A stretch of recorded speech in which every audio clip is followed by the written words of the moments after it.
Did you know that the average American spends over $1,000 a year just on things they don't need? That's a shocking amount of money that could be saved or better spent elsewhere.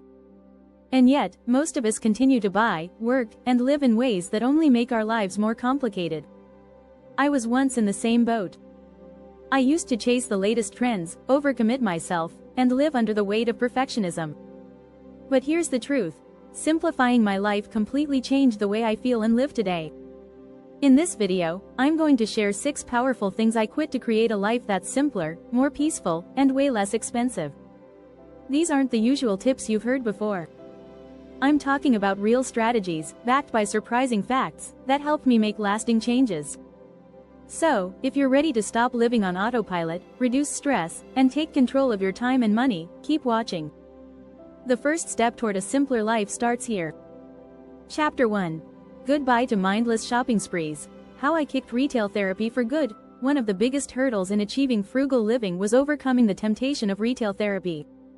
For years, I thought shopping was the cure for boredom and stress. Turns out, it was just a quick fix that didn't address the deeper issues. I realized I was spending money on things I didn't need, just for the sake of instant gratification. Studies show that 62% of Americans shop for emotional reasons rather than necessity. I was definitely in that group. To stop myself, I started with a simple rule: I only bought items I'd already planned for. If I didn't need it or had no clear purpose for it, I walked away. It felt hard at first, but I found that the more I practiced this, the less I felt the urge to splurge. Another trick that helped was unsubscribing from email lists and turning off notifications for online stores. That simple move reduced temptation dramatically. A few months into my no-shopping experiment, I felt lighter. Financially, I was saving more than ever. My bank balance was proof that retail therapy didn't fix my stress, it only increased it. And I wasn't alone. Research from the American Psychological Association found that spending money on material goods often leads to buyer's remorse and increased stress levels. By quitting mindless shopping, I created space in my life. I started focusing on experiences and quality time instead of acquiring more things. That shift has made me feel more grounded and, honestly, more fulfilled than any new purchase ever could. Chapter 2. The social media detox. Unfollowing the noise to find peace. Social media used to consume hours of my day. I didn't realize how much time I was wasting comparing myself to others. Whether it was scrolling through Instagram or binge-watching YouTube videos, I found myself falling deeper into a spiral of distractions. In fact, a 2023 study found that the average person spends nearly 2 hours per day on social media. That's over 30 full days each year spent online. To reclaim my time and energy, I started a social media detox. I unfollowed accounts that didn't bring value to my life. Instead of mindlessly scrolling, I began following accounts that aligned with my values: minimalism, personal growth, and frugal living. The result? I felt less stressed and more focused. My mind became less cluttered, and I was able to put my energy toward more productive activities. Another strategy I adopted was setting specific time limits for social media use. Instead of opening apps whenever I felt bored, I scheduled social media check-ins for once in the morning and once in the evening. This helped reduce the urge to check my phone constantly. According to research from the University of Pennsylvania, cutting down on social media can lead to improved mental health and well-being. I felt it firsthand. The detox also gave me more space for in-person connections. Without the distraction of social media, I spent more time with my family and friends. Instead of sharing moments online, I was truly present. And that, surprisingly, became far more rewarding than any virtual like ever could. Chapter 3. Fast food frenzy no more. Why I quit convenience for home cooking. Fast food used to be my go-to, especially on busy days when I didn't feel like cooking. It was quick, cheap, and easy, at least that's what I thought. But what I didn't realize was how much money I was throwing away on things I could easily make at home. Research from the National Institute of Health shows that eating out regularly can cost an average family of $4,000 over $3,000 a year. That's a hefty amount that could be better spent elsewhere. So, I decided to take the leap and start cooking at home. The first step was learning a few simple recipes that didn't require fancy ingredients or complicated steps. I made sure to plan my meals for the week, and even though it took a bit of time to adjust, the savings were undeniable. Within just a month, I noticed a difference in my bank account. I was spending half as much on food. To make things easier, I also embraced meal prepping. I spent a couple of hours every Sunday chopping vegetables, marinating meats, and portioning out meals. It was a game changer. Not only did it save me time during the week, but it also stopped me from reaching for unhealthy, expensive takeout. Studies show that meal prepping can save you up to 50% on food costs while also reducing food waste. Cooking at home also taught me to appreciate the process of preparing meals. It's become a creative outlet and a way to reconnect with what I put into my body. I now savor meals with intention, rather than mindlessly eating something on the go.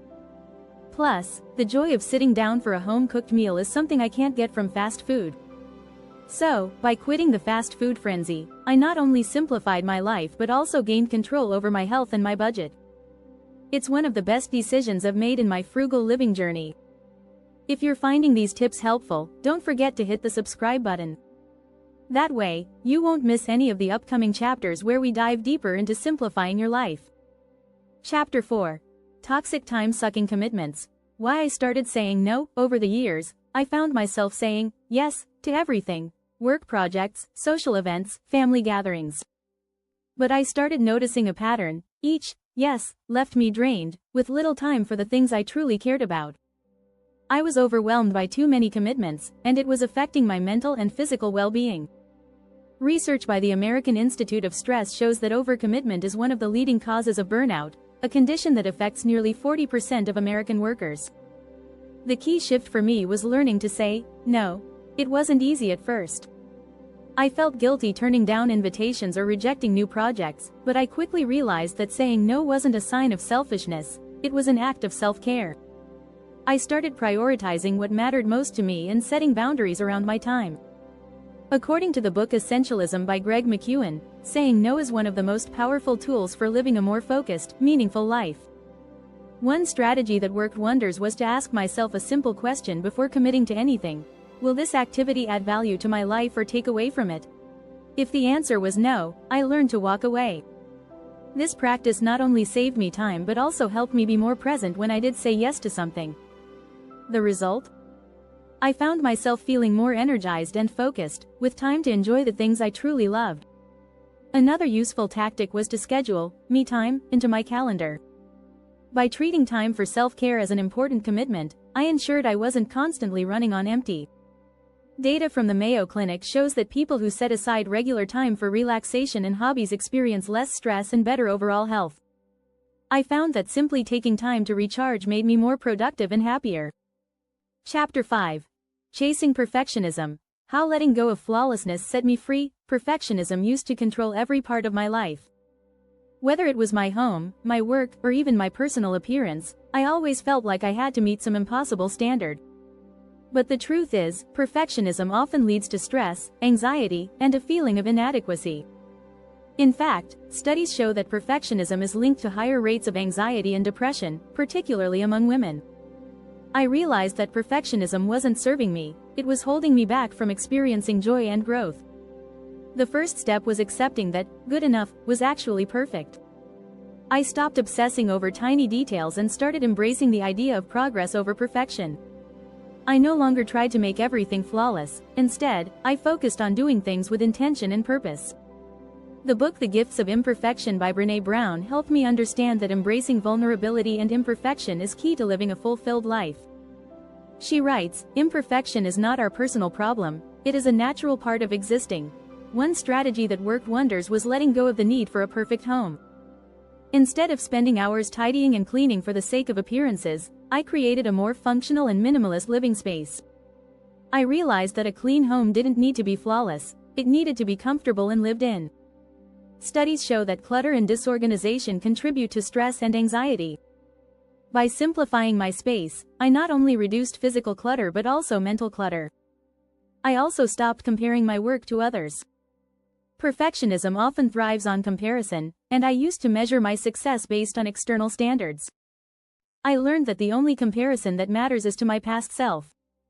Now, I focus on my own growth and progress, and the results have been incredibly freeing. By letting go of perfectionism, I made room for creativity, joy, and self-acceptance. I started to celebrate small wins instead of focusing on the flaws. It turns out that embracing imperfection was the key to a simpler, more fulfilling life. Chapter 6. Keeping Up with the Joneses. Why I Quit the Comparison Game. For much of my life, I felt the pressure to keep up with others. Whether it was having the latest gadgets, wearing the trendiest clothes, or taking lavish vacations, I constantly compared myself to those around me. This keeping up with the Joneses mentality led me to live beyond my means and made me feel inadequate. Research by the American Psychological Association found that people who constantly compare themselves to others are more likely to feel anxious, insecure, and dissatisfied. The turning point for me came when I realized that the happiness I was chasing through material things was fleeting. I learned that real joy comes from within, not from external possessions or experiences. I decided to quit comparing my life to others and started focusing on my own journey. A quote from the book The Comparison Cure by Lucy Sheridan helped me shift my perspective. Comparison is the thief of joy.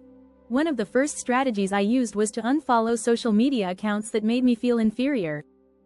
Instead of looking at others' highlight reels, I started curating a feed that inspired me and aligned with my values.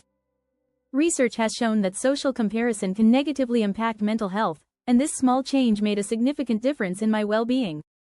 I also stopped making purchases based on what others had. I realized that I didn't need to buy things to prove my worth. I became more intentional with my purchases, only buying items that served a clear purpose in my life. A study by the University of California found that people who buy things to impress others experience lower levels of satisfaction with their purchases.